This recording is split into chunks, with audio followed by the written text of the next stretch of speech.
Students, आज हम लोग व्याकरण में विराम चिन्ह भाग 2 पढ़ेंगे। पिछली कक्षा में हमने अपनी कक्षा कोष्ठक चिन्ह पे समाप्त की थी, है ना।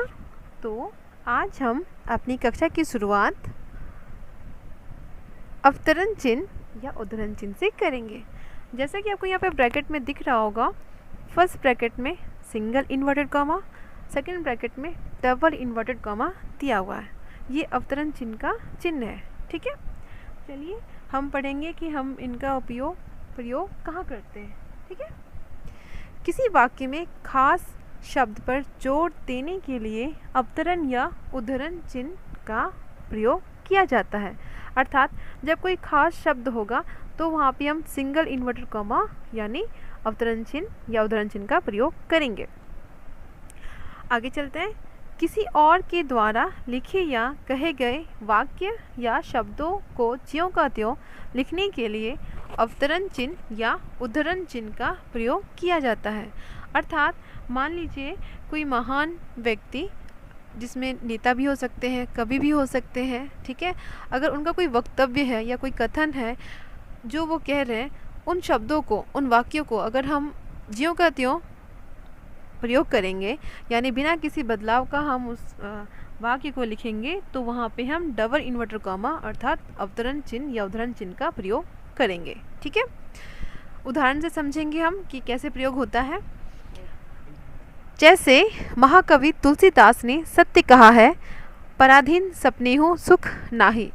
तो पराधीन सपनेहु सुख नाही जो लिखा है, आप ध्यान से देखिएगा कि ये डबल इन्वर्टेड कॉमा में दिया गया है ना। बताइए तो ऐसा क्यों? क्योंकि ये कथन महाकवि तुलसीदास का है, ठीक है। इसलिए हम इसमें कोई भी बदलाव नहीं कर सकते।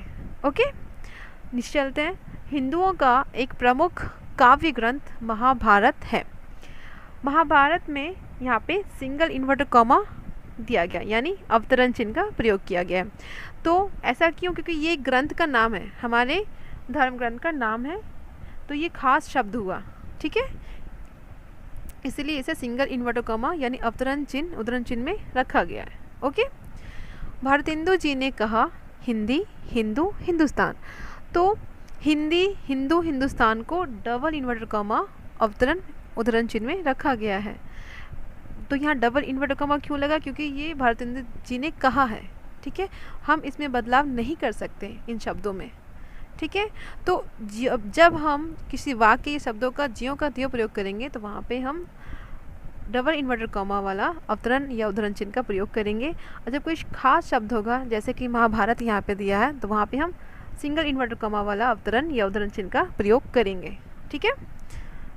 आशा करूँगी आपको इन दोनों चिन्हों में कोई अब कन्फ्यूज़न नहीं होगा। आगे चलते हैं। विवरण चिन्ह, जैसा कि आपको यहाँ पे दिख रहा है ब्रैकेट में 2 बिंदु के बीच में एक हाइफन दिया हुआ, तो ये विवरण चिन्ह का चिन्ह है। आइए समझते हैं इसका प्रयोग कहाँ करते हैं और कैसे करते हैं। विवरण चिन्ह का प्रयोग वाक्यांश में जानकारी, सूचना या निर्देश आदि को दर्शाने या विवरण देने के लिए किया जाता है। तो जब हम कोई वाक्यांश पढ़ेंगे जिसमें हमें जानकारी, सूचना या निर्देश मिलता है या फिर उनका विवरण करने के लिए, तो वहाँ पे हम जहाँ पे हमें विवरण मिलता है तो हम क्या करेंगे, वहाँ पे विवरण चिन्ह का प्रयोग करेंगे। जैसे वनों से निम्न लाभ है, ठीक है। तो निम्न लाभ है के बाद हमने विवरण चिन्ह का प्रयोग किया, यानी ये क्या कर रहे हैं, हमें जानकारी दे रहे हैं कि वनों से हमें क्या क्या लाभ है, ठीक है। तो आगे चलते हैं। भारत में सेब की कई किस्में पाई जाती है, जिनमें से कुछ निम्न हैं। तो भारत में कई किस्म के सेब पाए जाते हैं, तो उनके बारे में हमें जानकारी दे रहे हैं, तो हम यहाँ पे विवरण चिन्ह का प्रयोग किए हैं, ठीक है। इस देश में बड़ी बड़ी नदियाँ हैं। हमारे देश में बहुत तरह की बड़ी बड़ी नदियाँ हैं, ठीक है। तो यहाँ पे आप ध्यान दीजिएगा, जो भी वाक्य अभी हम लोगों ने पढ़ा, तो उन वाक्यों को पढ़ के हमें उनसे क्या पता चल रहा है कि कुछ जानकारी, सूचना मिल रही है ना। तो इसलिए यहाँ पे विवरण चिन्ह का प्रयोग किया गया है। ओके, आगे चलते हैं। पुनरुक्ति सूचक चिन्ह ध्यान से देखिएगा, ब्रैकेट में डबल इन्वर्टेड कॉमा दिया गया मगर वो नीचे की तरफ है, ठीक है। तो इसे समझते हैं। पुनरुक्ति सूचक चिन्ह का प्रयोग ऊपर लिखे किसी वाक्य या वाक्य के अंश को दोबारा लिखने का श्रम बचाने के लिए करते हैं। यानी पुनरुक्ति सूचक चिन्ह का प्रयोग किसी बात को दोहराने के लिए किया जाता है। स्टूडेंट्स, आपको बस इतना ध्यान रखना है कि पुनरुक्ति सूचक चिन्ह का प्रयोग बात को दोहराने के लिए किया जाता है। अगर आपके पास ऊपर में कोई वाक्य दिया है और वही वाक्य को आपको रिपीट करना है तो हम क्या करेंगे, वहाँ पे पुनरुक्ति सूचक चिन्ह का प्रयोग करेंगे, जिससे हमारे लिखने का जो श्रम है वो कम होगा, ठीक है। तो समझते हैं कि उसका प्रयोग हम कैसे करते हैं। जैसे रमेश कुमार कक्षा 7वीं में पढ़ता है। अब बच्चों आप ध्यान से देखना, मैंने राजेश और मुकेश का नाम लिखा है मगर मैंने क्या किया है, राजेश के बाद पुनरुक्ति सूचक चिन्ह का प्रयोग किया है और मुकेश के बाद भी मैंने पुनरुक्ति सूचक चिन्ह का प्रयोग किया है। ऐसा मैंने इसलिए किया है ताकि मुझे लिखना ना पड़े, ठीक है। अगर मैं बोलूँगी तो मैं ये लाइन को ऐसे पढ़ूँगी, रमेश कुमार कक्षा 7वीं में पढ़ता है, राजेश कुमार कक्षा 7वीं में पढ़ता है, मुकेश कुमार कक्षा 7वीं में पढ़ता है। तो जब मैं बोलूँगी तब मैं ऐसे बोल सकती हूँ, लेकिन लिखने के टाइम में मैं पुनरुक्ति सूचक चिन्ह का प्रयोग कर सकती हूँ, ठीक है, क्योंकि हमारे पास शब्द क्या है वो रिपीट हो रहे हैं, हम शब्दों को दोहरा रहे हैं इसलिए। ओके, आगे चलते हैं। लाघव चिन्ह, जैसा कि आपको ब्रैकेट में दिख रहा है एक छोटा सा ओ टाइप में से दिख रहा है, तो ये लाघव चिन्ह का चिन्ह है। किसी शब्द का संक्षिप्त रूप लिखने के लिए लाघव चिन्ह का प्रयोग किया जाता है। यानी किसी बड़े शब्द को संक्षेप में लिखने के लिए कुछ अंश लिखकर लाघव चिन्ह लगा दिया जाता है। इसको संक्षेपण चिन्ह भी कहते हैं। लाघव का मतलब होता है छोटा, ठीक है। तो जैसे कि अभी हमने पढ़ा, किसी बड़े शब्द को छोटा संक्षेप करने के लिए हम लोग लाघव चिन्ह का प्रयोग करते हैं। तो हम समझेंगे उदाहरण के ज़रिए कि कैसे होता है। जैसे कि पंडित का प्रोफेसर को डॉक्टर के लिए, ये यहाँ पे मैंने शब्द दिए हैं तो इसको मैं छोटा करके क्या लिख रही हूँ, प। ध्यान दीजिएगा, पंडित का मैंने प, उसके ऊपर बिंदु और फिर मैंने लाघव चिन्ह लगाया है। तो लाघव चिन्ह लगाने के बाद मेरा पंडित शब्द क्या हो गया, संक्षिप्त रूप में आ गया, ठीक है, छोटा रूप में आ गया है। ओके, मैंने प्रोफेसर का भी लाघव चिन्ह लगा के छोटा किया, डॉक्टर में भी लाघव चिन्ह लगा के मैंने छोटा किया। तो हम इस फॉर्म में अपने शब्दों को भी लिख सकते हैं, ठीक है। चलिए आगे चलते हैं।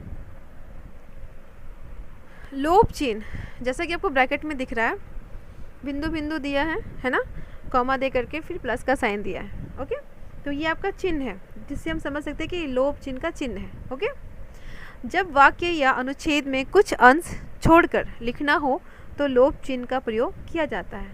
जैसे मान लीजिए मैं कोई वाक्य लिख रही हूँ या फिर कोई अनुच्छेद लिख रही हूँ, तो मैं क्या कर सकती हूँ कि मैं लिखते लिखते बीच में कुछ अंशों को छोड़ करके फिर कंटिन्यू लिख सकती हूँ, ठीक है।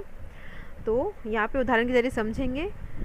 जैसे श्याम ने मोहन को गाली दी, मैंने लोप चिन्ह का प्रयोग करके छोड़ दिया, अर्थात और भी हो सकता है बट मैंने बोला नहीं, छोड़ दिया।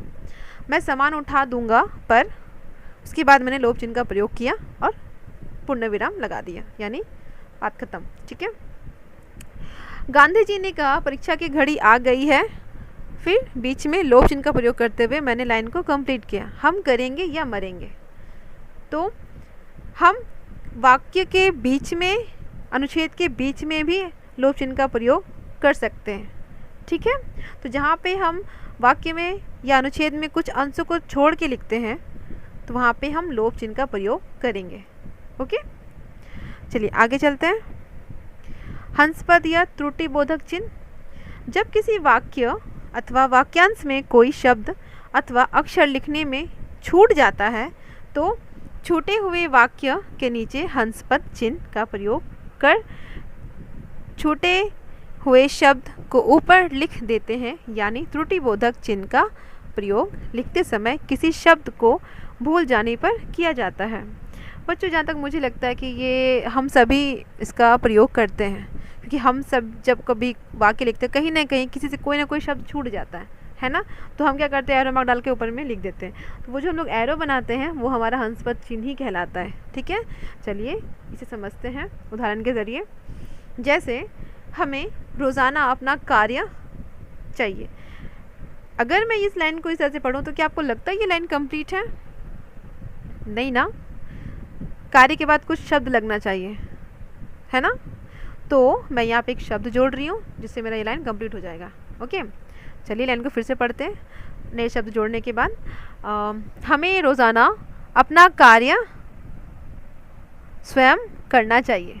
ठीक है, तो मैं कार्य के बाद स्वयं करना शब्द जोड़ूंगी तो मेरा ये पूरा वाक्य कंप्लीट हो जाएगा। ठीक है, नीचे चलते हैं। मैं पिताजी के साथ गया, ये वाक्य भी इनकम्प्लीट है ना। तो साथ के बाद मैं यहाँ पे मुझे एक शब्द जोड़ने होंगे तब ये लाइन कंप्लीट होगा। तो मैं यहाँ पे ये बोल सकती हूँ मैं पिताजी के साथ बाज़ार गया, है ना। तो मैं बाज़ार जो शब्द लिखूँगी त्रुटि बोधक चिन्ह लगा करके ऊपर में लिखूँगी। ओके, ताकि बताऊँगी कि हाँ मैंने जब वाक्य लिखा था तो ये गलती से मुझसे छूट गई। ओके, नीचे चलते हैं। मैं कल को जाऊँगा, तो ये वाक्य भी अधूरा ही है ना। इसे पूरा करने के लिए मैं यहाँ पे कल के बाद जैसे मैं कल स्कूल को जाऊँगा या फिर मैं कल बाज़ार को जाऊँगा, ठीक है, बोल सकती हूँ। तो मैं क्या करूँगी, उन शब्दों को बताने के लिए हंस पद चिन्ह का प्रयोग करूँगी। ठीक है, तब जाके मेरा वो वाक्य कंप्लीट होगा। आशा करूँगी आपको ये समझ में आ गया होगा। चलिए आगे चलते हैं। तुल्यता सूचक, तुल्यता से समझ में आ गया होगा ना, जहाँ पे हम लोग तुलना करने वाली बात करेंगे, है ना। जहाँ पे तुलना होता है, समानता बराबरी की बात होती है, वहाँ पे तुल्यता सूचक चिन्ह का प्रयोग किया जाता है। चलिए पढ़ते हैं। किसी शब्द अथवा गणित के अंकों के मध्य की तुल्यता, समानता या बराबरी आदि को दर्शाने के लिए तुल्यता सूचक चिन्ह का प्रयोग किया जाता है। तुल्यता सूचक चिन्ह गणित में खूब प्रयोग होता है, ये तो हम सभी जानते हैं कि ये साइन हम लोग कहाँ यूज़ करते ज़्यादा, मैथ्स में, है ना। उदाहरण में समझते हैं, जैसे 4 और 4 के बाद हमने तुल्यता सूचक चिन्ह का प्रयोग किया और लिखा है 8, यानी 4 और 4 को जोड़ेंगे तो क्या मिलेगा हमें, क्या बनेगा, हमारा अंक बनेगा 8।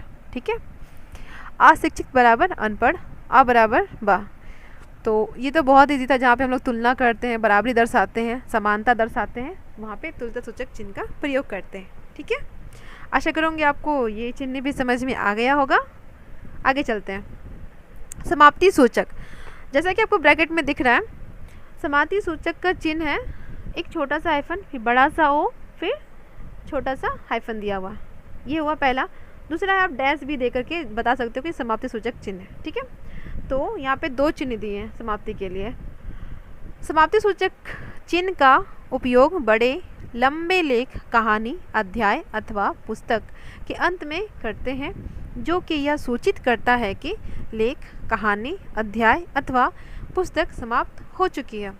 अर्थात मान लो मैं कोई कहानी लिख रही हूँ या फिर मैं कोई लेख लिख रही हूँ, तो अगर मेरी कहानी ख़त्म हो गई है या फिर मेरा लेख समाप्त हो गया है, तो मैं वहाँ पे क्या करूँगी, समाप्ति सूचक चिन्ह का प्रयोग करके ये दर्शाऊंगी कि हाँ मेरा ये लेख, कहानी समाप्त हो चुका है। ठीक है, आशा करूँगी बच्चों आज हमने जो भी चिन्ह पढ़े वो आपको समझ में आ गए होंगे। अगर अभी भी आपको कोई चिन्ह समझ में ना आया हो या फिर कोई प्रॉब्लम हो रही है समझने में, तो आप प्लीज़ मुझसे पूछ सकते हैं। ठीक है, मैं आपको दूसरी वीडियो में मिलूँगी, तब तक के लिए थैंक यू।